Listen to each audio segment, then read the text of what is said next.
Olá, doutoras e doutores, aqui Juiz Dicas, voltando agora com o tema como montar uma ação revisional de contrato procedente com exclusão de Serasa SPC de forma liminar imediata. Vamos ao vídeo.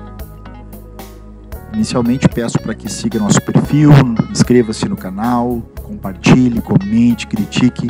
Queremos continuar crescendo para ajudar cidadãos, advogados e judiciário a tornar o processo mais rápido e eficiente. Pessoal, o grande problema da ação revisional é que ela tem sido banalizada e a grande parte delas acaba por enxurrar o judiciário, tornando ele mais lento e sem conseguir o que o cliente que foi até o escritório almeja, que é a procedência, a revisão do débito excessivo. Então, esse vídeo não é para aqueles clientes e também advogados que os representam, que sabem que o cliente deve e quer apenas ganhar tempo, postergar sem assumir isso, obviamente, né? A pessoa vai até o judiciário dizendo que não deve, mas no fundo sabe que não tem razão.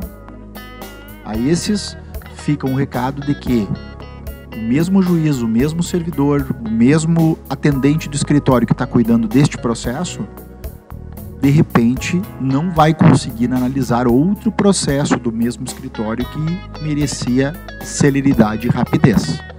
Enquanto não aprendermos a pensar sistematicamente, não iremos evoluir no Brasil nesse quesito. Bom, não é para esses o vídeo.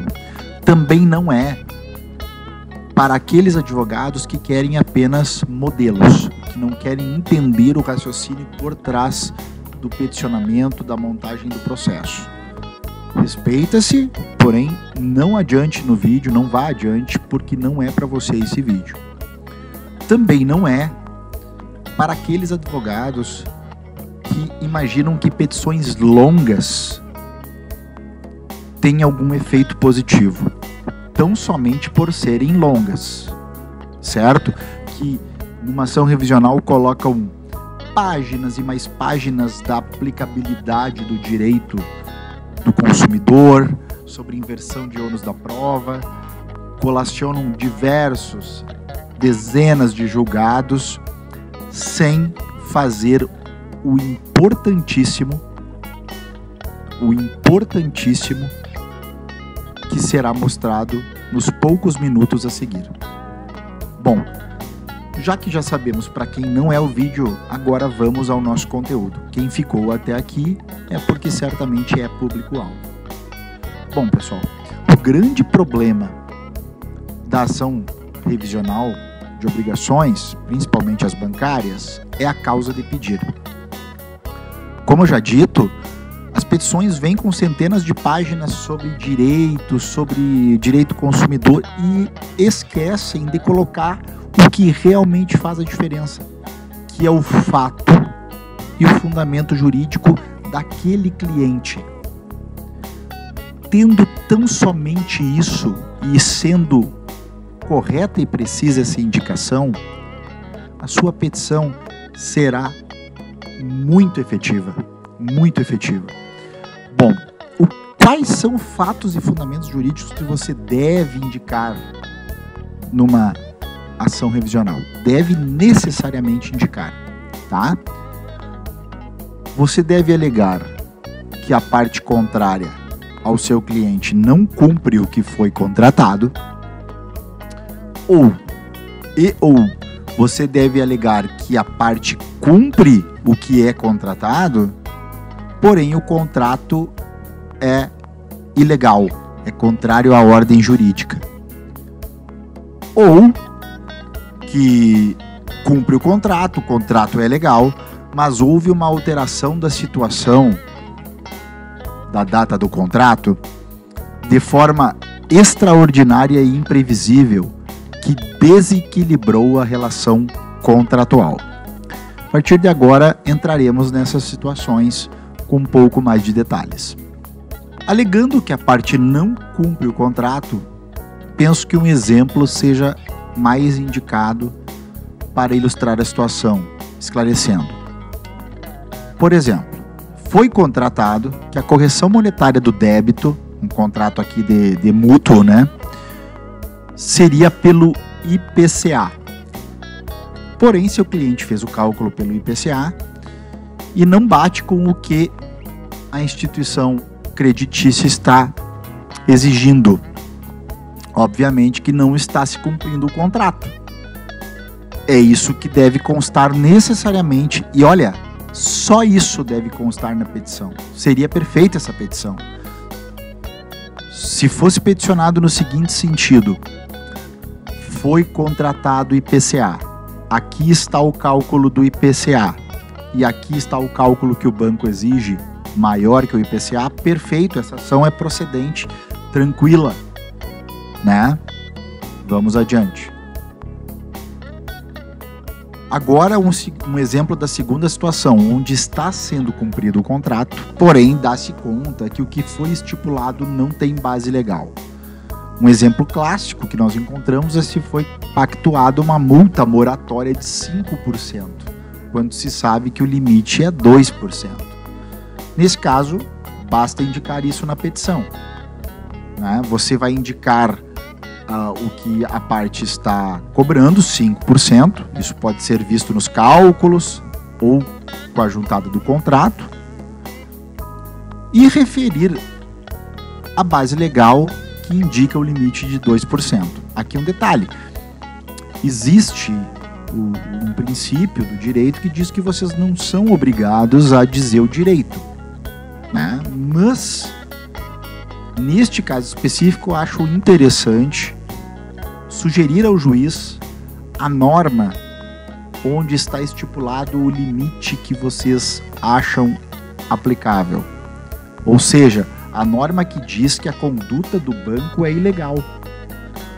Porque senão vocês vão correr o risco do juiz não entender que aquilo é ilegal e não ter nenhum parâmetro para recorrer posteriormente. Certo? Então aqui sugiro que vocês indiquem, né? Uma petição ficaria nos seguintes moldes: segundo a lei X, o limite máximo é 2%. Olhando o documento Y acostado no processo, percebe-se que o banco está exigindo 5%. Portanto, requer-se a exclusão, a retificação, a indenização para que a situação seja equilibrada. Aí vai depender de cada caso, mas enfim, é uma coisa em princípio simples, certo?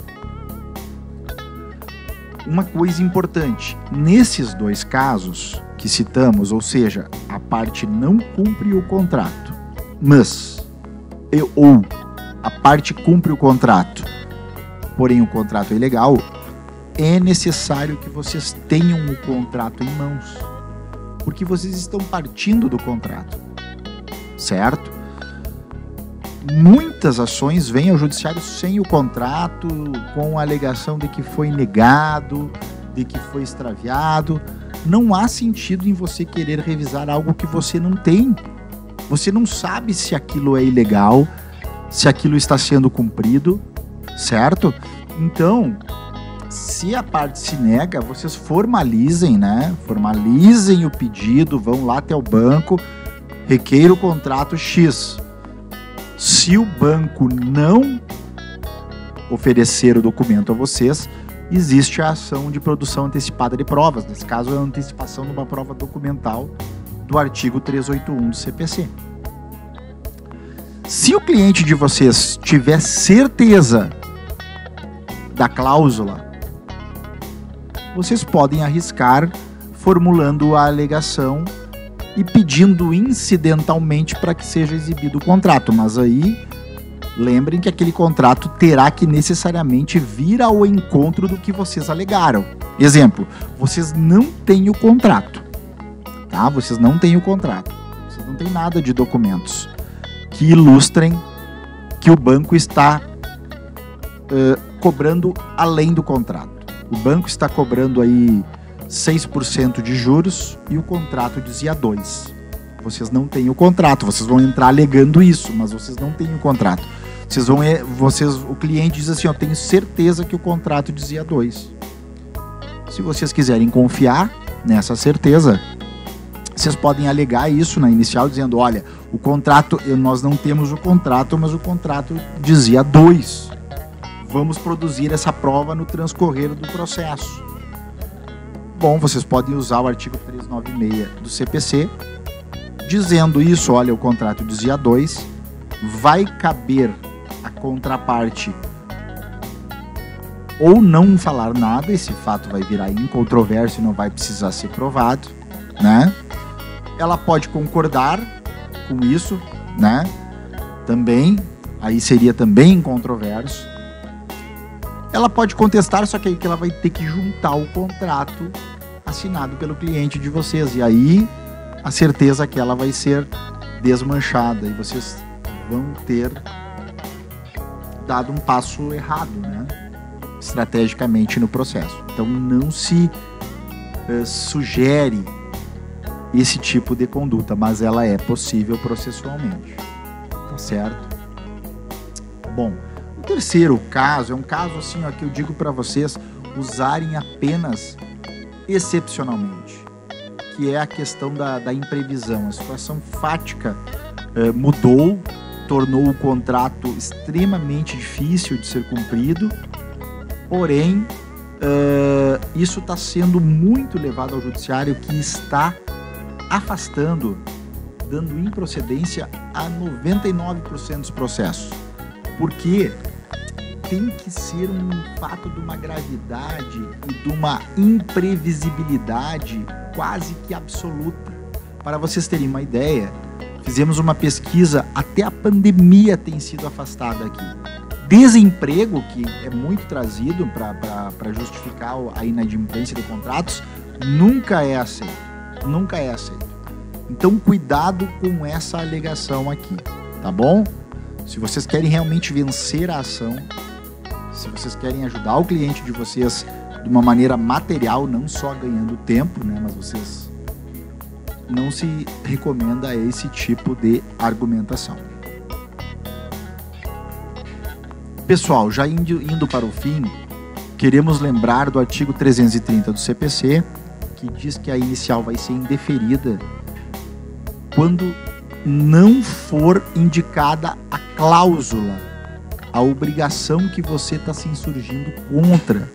Portanto, sublinha-se aquilo que foi afirmado antes, no sentido de que é necessário ter o contrato em mãos, saber qual das linhas antes abordadas das 3 vocês vão seguir, e então indicar ao juiz: este índice está acima do contrato,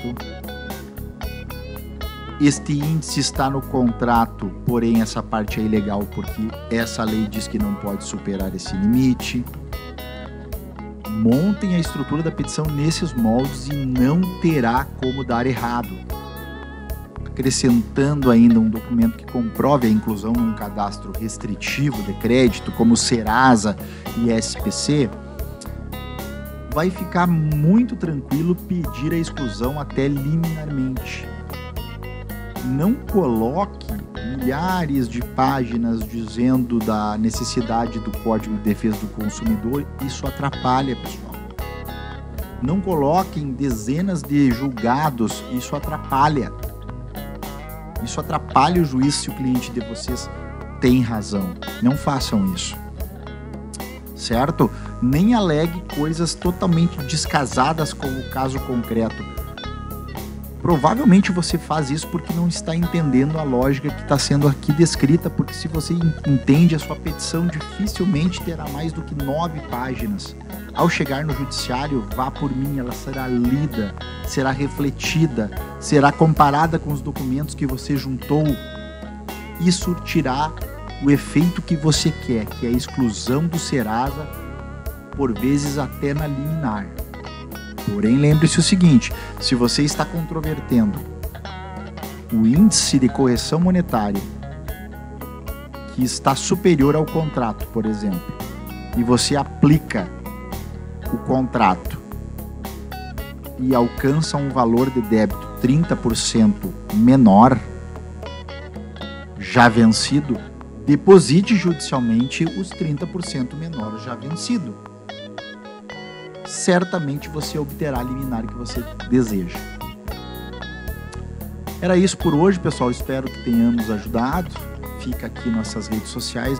É muito importante que vocês curtam, comentem, critiquem. Se puderem, por favor, sigam o nosso canal no YouTube, a nossa página no Facebook, o nosso perfil no Instagram, todos com os nomes que estão aqui descritos, tá bom? Fiquem à vontade para tecer comentários abaixo desse post, sugerir novos temas e procurar por ajuda para que consigamos aproximar judiciário, advogados e clientes. Um forte abraço, Jus Dicas!